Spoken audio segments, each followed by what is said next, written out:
I'm here at SBR Motors in Singapore to speak with one of the most recognizable and respected veterans in the motorcycle industry, and more specifically within the realm of sport bikes, super bikes, and race bikes. As a retired racer himself, for the past 25 years, he has been organizing track days to help educate and develop multiple generations of riders. Hi everyone, my name is Hong. Welcome back to Nitro. Uncle Joe, thank you so much for taking your time to meet me for this chat session. Yeah.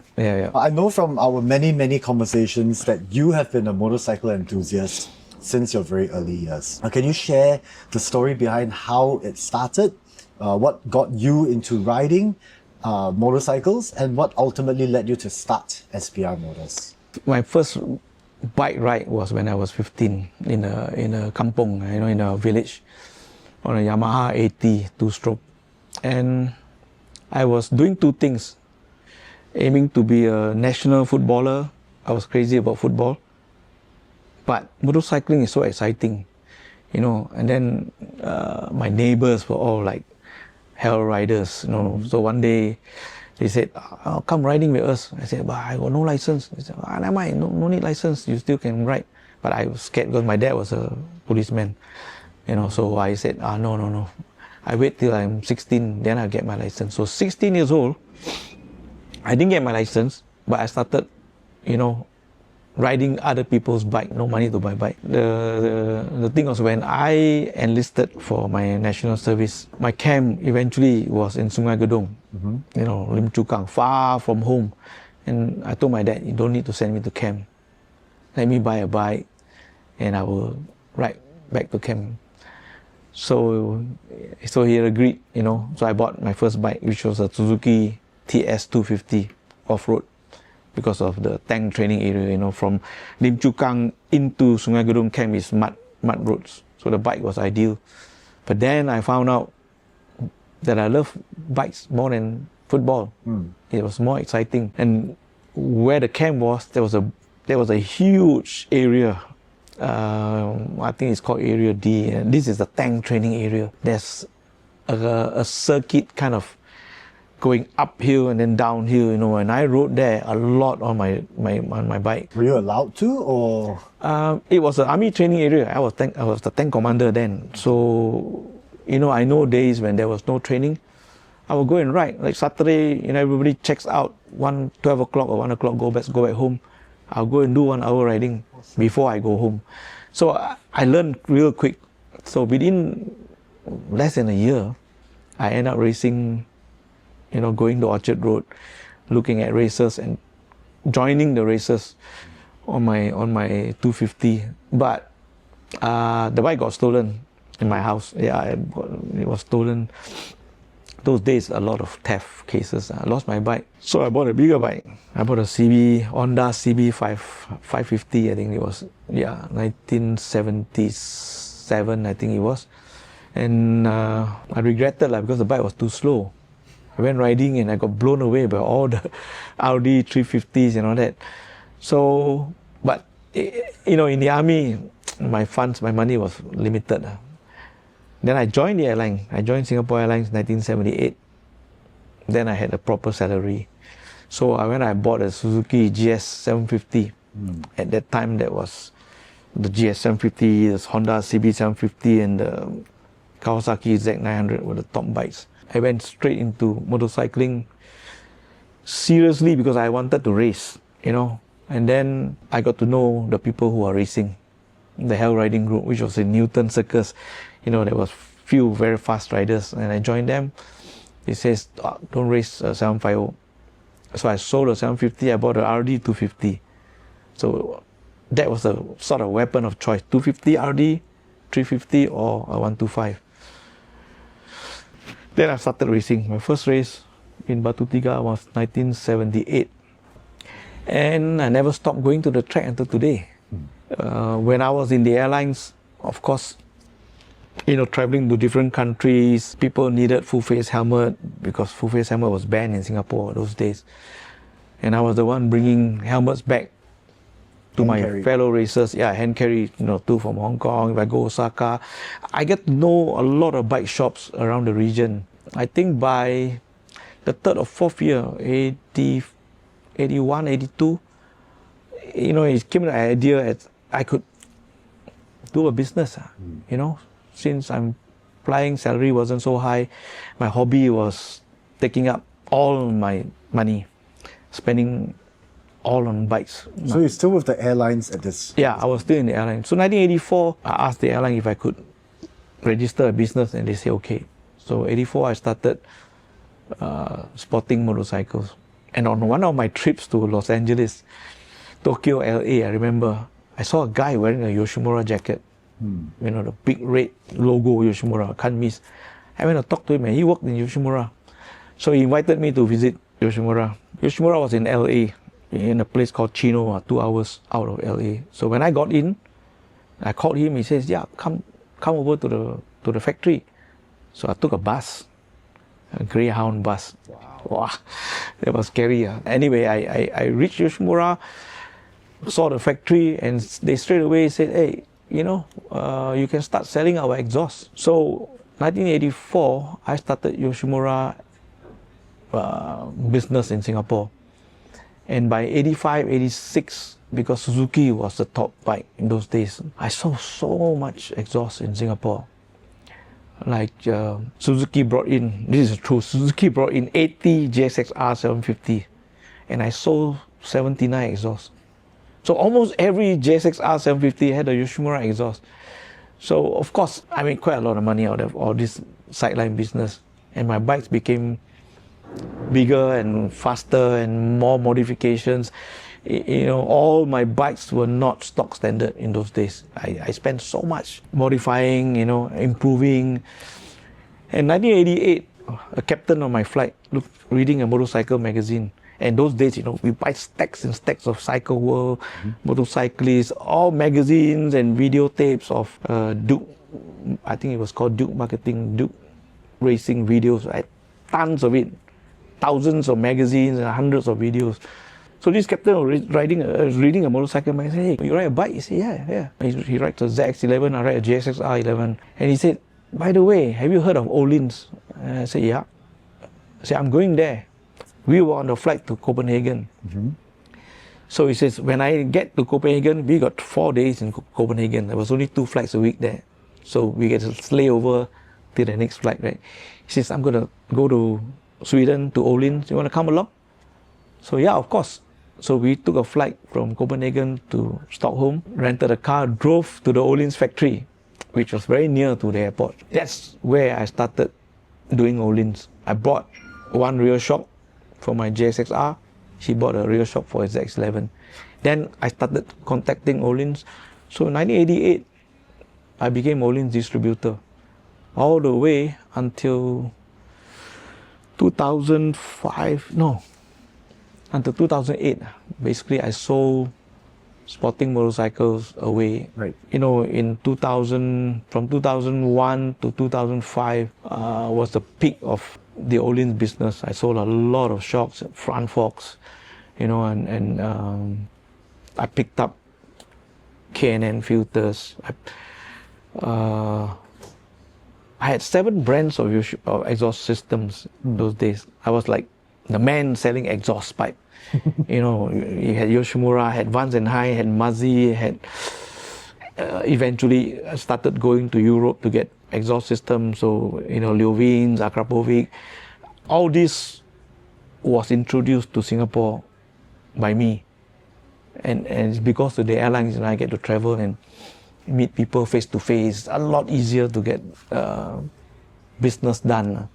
Then, of course, from then until now, I had my ups and downs until 2016. We moved to here, our current place, Kaki Bukit. By chance, you were in LA and then Yoshi started. By chance, you were in the Scandinavian countries and Olin's, the first seed. Yep.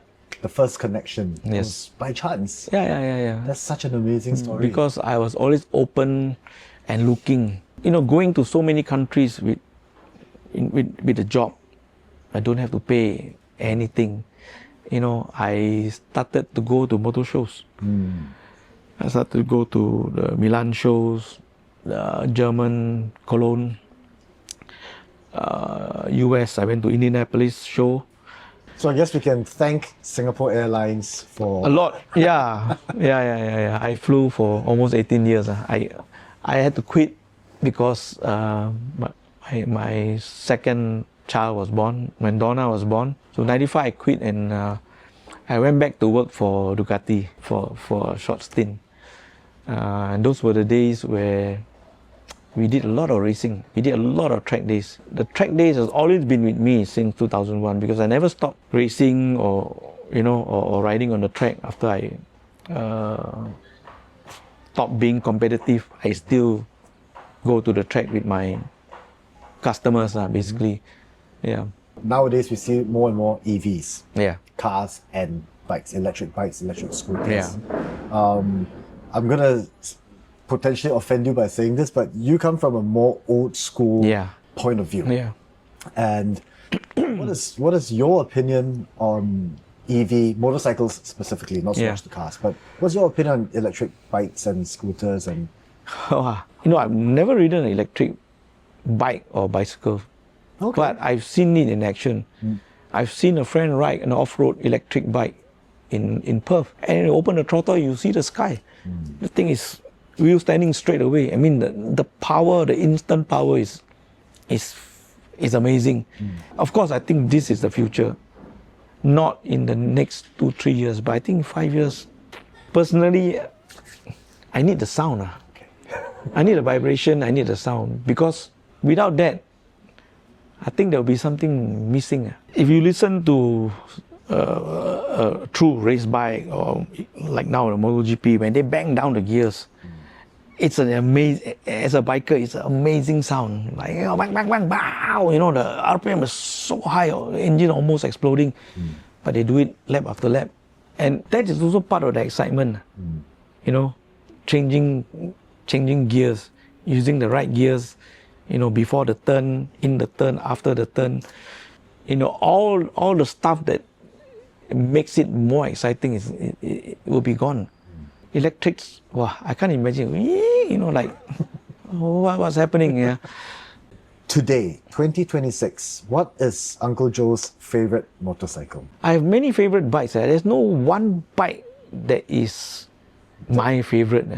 I'm riding Multistrada RS now. I'm blown by this bike.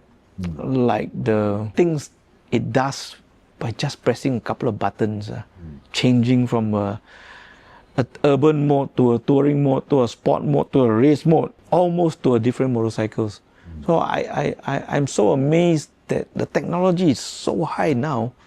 The young guys will probably think that this is normal, but to me, this is out of this world, man. When I first rode the bike in Sepang, I just put it at sport mode. I thought that was the ultimate sport mode. Full horsepower, good suspension setup. And I rode around and it's so bloody fast, brakes like hell, But I was missing my apexes. And I was wondering, shit, I'm getting old. A friend, Martin Po, who also owns RS, he said, hey, why are you riding in sport mode? Go race mode. So he went to press race mode for me. I went out. I came back. Wow. This is it's a different bike. Now I don't miss my apex anymore. I aim for it and I hit the apex. So the bike has changed, from a good road bike, a great road bike, to a race bike. Right. Now, on the Multistrada. Yeah, suspension changes. And of course, I think the new Panigale, the new S1000RR, later on, maybe the CBR 1000, I think they're all the same. With a press of a button, you get a comfortable, nice bike that you can go touring to a sharp race bike on a track. And this is really amazing. But if you ask me for my favorite bike, on a racetrack, it's got to be one of the 600s. Probably Yamaha R6 or CBR 600. I have both in Sepang. On the road, I think my Multistrada is a good tourer and a good track bike. On the track, in all your years, you would prefer a Super Sport, the 600, compared to a liter bike. Yeah. What's the reason behind that? Because you're in more control. If you ride 1,000, I love my ZX-10. I still ride it once in a while. But you have to concentrate so much. You know, when you open the throttle, bang, the power comes, wheel spin, and you know you got to hang on tight. No? The scariest part is braking. You know, the 1,000 moves around a lot when you brake, and it's not that much heavier or bigger than the 600. But when you grab the 600 brakes, it goes bang, it stops. You know, and turning is so easy. It's just more fun, like a fast roller coaster. You know, you're stuck. The bike's not moving everywhere. 1,000 is like, you know, I want to throw you up to space, and you know, and a lot of guys ride 1,000, but if they try a 600, I bet you 9 out of 10 will get stuck to a 600. Unfortunately, the market for 600 is shrinking. Yeah, it sort of died off. Maybe a Triumph 765 or Ducati V2, you know, these are the bikes. I think Yamaha R9.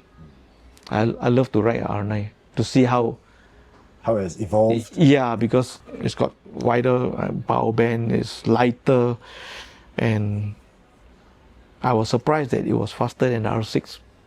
You know, being a 3-cylinder, lower RPM bike. That would be the next bike I would try.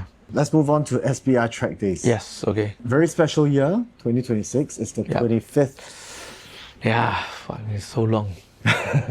What inspired you to start SBR Trackdays? SBR was SSBR. This was in 1999 actually. It was me and some expats wanted to do track days. I was actively racing, going track days and all that.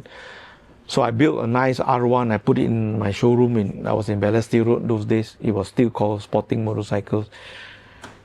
And this guy came in.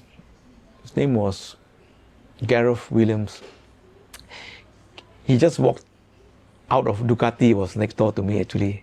He came to and he saw my R1. He said, "Hey, I want to buy that bike. You know, it looks nice." I said, "But that's my race bike." He said, "But you can always build another one." So I said, "Yeah, okay, I'll sell it to you." He said, "You go to the track." I said, "You free this weekend?" So I brought him to Pasir Gudang on that weekend on my bike. I rode a stock standard one. So then he brought more friends to come and buy. And I saw a lot of R1s those days. Yamaha was so happy. And that was the beginning of SBR. Because they came and said, "Joe, you can't handle everything." And Sepang opened for track use in 2000, late 1999. And we started going to Sepang. So the numbers grew to like 40 over almost all expats. There was only a handful, less than 5 of us were locals. So the club was formed called SBR. It was a registered society. And the main thing was doing track days. You know, we go to Sepang twice a month without fail. Twice a month Sepang. The other 2 weekends are in Pasir Gudang. So every weekend we were riding. And the numbers grew so much that, you know, we had to have committee, you know, like I president, vice president, people organizing, booking hotels and all that. So it's already started, but it was all for fun. Way until 2011, when we were doing track days in Sepang, and my friend, my Sri Lankan friend Feroz Omar, said to me, "Joe, are you making money out of this?" I said, "No, the shop's making money." He said, "No, you should make money from track days." Because I counted, you got almost 100 riders today. Did you make any money? I said, "No." Don't be stupid. You should collect a fee from all because you are organizing this thing. You book the track and all that. I said, "Yeah." I said, "But we split equally." He said, "No, I can't do that." You know, so I registered SBR Trackdays as a company in 2011, and then I started, you know, checking. Okay, it was only 13,000 ringgit for a full day in Sepang back then. So then it started off simply, almost a one-man show, you know, everything right in a small book. until sort of 2015, 16 when we moved here. And then we started becoming more professional, you know, registering online and stuff like that. Then the Aussies, you know, Makazima, Chamli started helping me out. When I ran the 3-group system in 2013, there was a lot of resistance because people say, hey, what is this 20 minutes, you know, an hour, but we've got a whole day. I said, yeah, you got 8 hours, you got 8 sessions of 20 minutes. Do you think you can ride every one of them? Because before I decided on that, I tested it myself. You know, 9 o'clock to 5, I go out every 20 minutes. By 3, I had arm pump. And I was fit. I was doing 50, 60 laps a day those days. And I couldn't take it. No. You imagine 20 minutes around Sepang. If you're an average rider, you do 5, 6 laps. 5, 6 laps times 3, times 4, times 5. You know how physical it is with the heat, your ladders, and you know, the bike trying to throw you off. I stuck to that because before that I went to Eastern Creek and did a track day, a paid track day, and they ran 4 groups. You know, they have the pro, all the fast guys, people who are racing, and they got A group, B and C. So all beginners start at C, and then there are marshals riding like what we are doing in SBR Trackdays now. Marshals riding in all groups to make sure that people are riding in the correct group. If you are too slow in B, you get downgraded C. Then you're too fast in C, they upgrade you S, you get faster. Right. It's so much better to have riders around you that are about the same pace. So you're riding, you know, together, and you learn from each other. You know, and there's no slow guys blocking. I'm on a fast lap, turn 9. One guy blocked me, and then your lap is gone. Right. You know, or you won't have A group rider zoom past you at turn 3 and you get a shock. So you eliminate all that problem, and you get a very nice and smooth, much less crashes happen. Slow guys get time to learn and get adapted to the track. Fast guys can practice and go faster, you know. And then the B group, they're always the not fast, not slow, but that's the majority actually, and they can have their own time and try to upgrade. You know, I've gone out there right in B and somebody passed me. Oh, there's an A rider there. You know, that's why I got numbers on the bike so that I can go back to the pit. Hey, number 10, go to A. No, I don't want to go to A, too fast. Hey, you're fast. You know, what's your lap time? 2:32. Go to A, you'll be 2:30 straight away. And it happens so often. When I push a B guy to A, he went faster because he's following a faster guy. Right. You know, get different lines, you get pushed, you get pulled along. I think that is the best. That's the only way to run track days. Our track day crash rate is very, very low. And I think this is because of our ABC grouping. Yeah, through, you know, rider training, and I've done California Superbike School. I've coordinated a lot of, not really joint venture, but CSS and Yamaha Champs School we did in Sepang and Pasir Gudang. Riders need short bursts. Basically, you need to go out there with a plan to go fast. You know, the faster you ride, the more fun it is. You know, if you go round and round for hours and hours and your lap time doesn't improve, I think you're wasting tires, wasting fuel, wasting time. You may have some fun, but you're not improving yourself. What is next for you, Joseph Lee? What is next for SBR Motors? What's next for SBR Trackdays? What is your legacy? Wow. I don't really have a successor, you know. During the MAM, Motorsport Association of Malaysia dinner, the CEO, the Datin Anita, the Petronas boss, and Riza Ghazi, I was with them, and I told them about I want to stop. He said, "Hey, you cannot stop, man. You are the only one running a proper track day. I said, but then, you know, it's very stressful for me to organize track days. People don't realize the amount of work I put in with my guys also to prepare for one track days. Maintaining the rental bikes, getting tires ready, you know, like making sure all the bookings are okay. With so many international riders coming, you know, I want to make them comfortable. I'm quite fussy. I'm very fussy about making the riders comfortable. And I don't know whether, you know, there will be another person with that kind of character. I mean, personality to look after people. I think part of this also comes back to my training in Singapore Airlines. You know, being very patient with people, thinking ahead what people want. I find it difficult to get someone to sort of run SBR Trackdays the way I want it to run. I don't want to give it up, you know, like thinking, oh, I just drop everything off. And then what happens? Just forget it, totally forget it.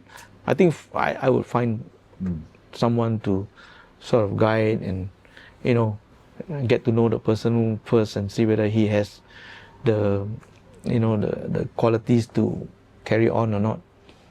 I'm sure there would be, but I haven't found. I'm sure if you were to announce this publicly, you'll have a very long queue of people queuing up, vying for this role, this job. Uncle Joe, thank you so much for your time. It was a huge pleasure. My pleasure. Yeah.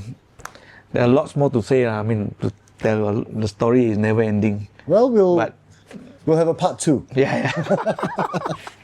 We'll have a part 2. Yeah, it's been a good life.